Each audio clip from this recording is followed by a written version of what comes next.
Valentine's Day occurs every February the 14th. Valentine's Day has roots in several different legends that have found their way to us through the ages. One of the earliest popular symbols of the day is Cupid, the Roman god of love, who is represented by the image of a young cherub with bow and arrow. Valentine's Day is named after a Roman martyr named Valentine. Actually, there are two Valentines in the history of Roman martyrs.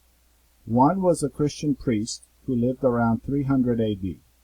He had been thrown in prison for his teachings and for refusing to worship the Roman gods.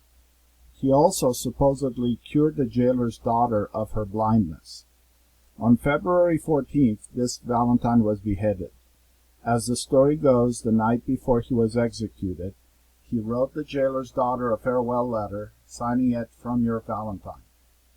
The other Valentine was an Italian bishop who lived at about the same time. It is believed that he was imprisoned because he secretly married couples contrary to the laws of the Roman emperor. Young men were forbidden to marry until they had served as soldiers. This Valentine was also reportedly beheaded, becoming a martyr for the cause of love.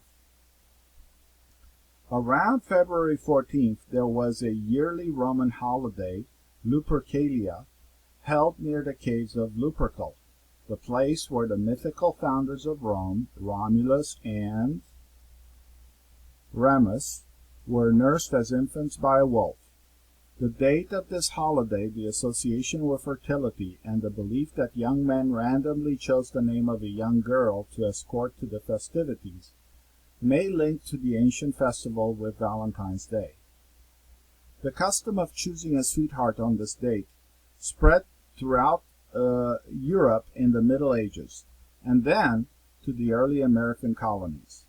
During the 1700s, on Valentine's Day, young men wrote the name of their sweetheart on their sleeve, a practice that is probably the origin of the saying, "wearing his heart on his sleeve."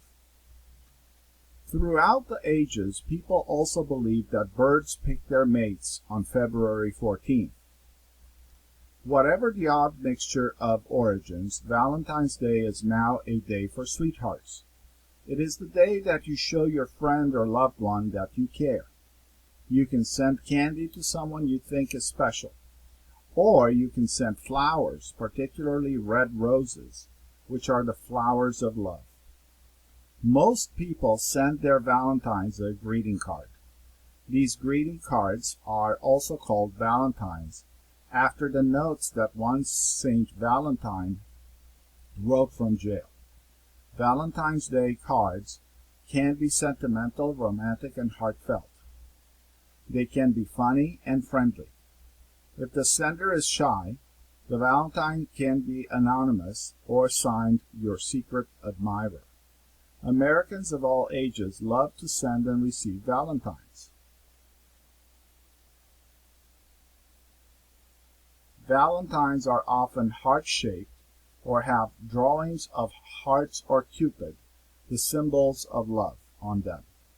In some elementary schools, children bring or make Valentines for all their classmates and put them in a large decorated box similar to a mailbox. On February 14th, the teacher opens the box and distributes the Valentines to each student. After the students read their Valentines, they have a small party with refreshments. Handmade Valentines, often created by cutting hearts out of colored paper and decorating them with lace, ribbon, or other material, show that a lot of thought was put into making them personal. People often write a short rhyme inside a homemade Valentine, such as, "Roses are red, violets are blue, sugar is sweet, and so are you."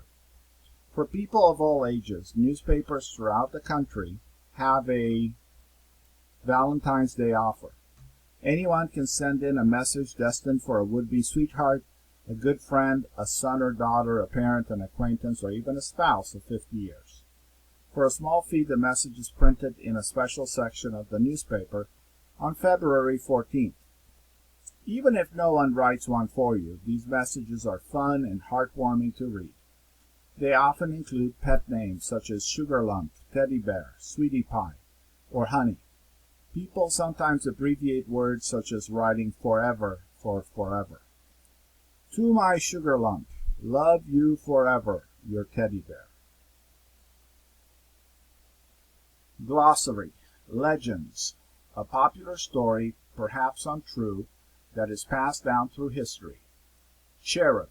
A type of angel appearing as a young boy with wings. Martyr. A person who is killed chooses to die or suffer greatly for a cause or belief. Supposedly. According to some people, it is assumed to be true. Beheaded. To execute by having one head cut off. Executed. To put to death by an official order. Mythical. Based on a traditional story or myth, or imagination.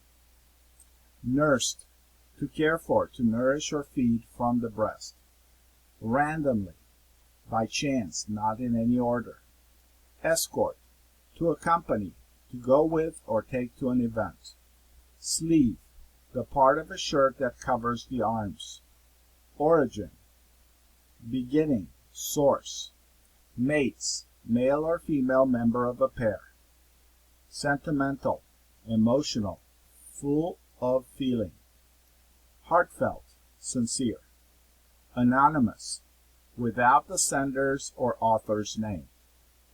Refreshments, light food and drink.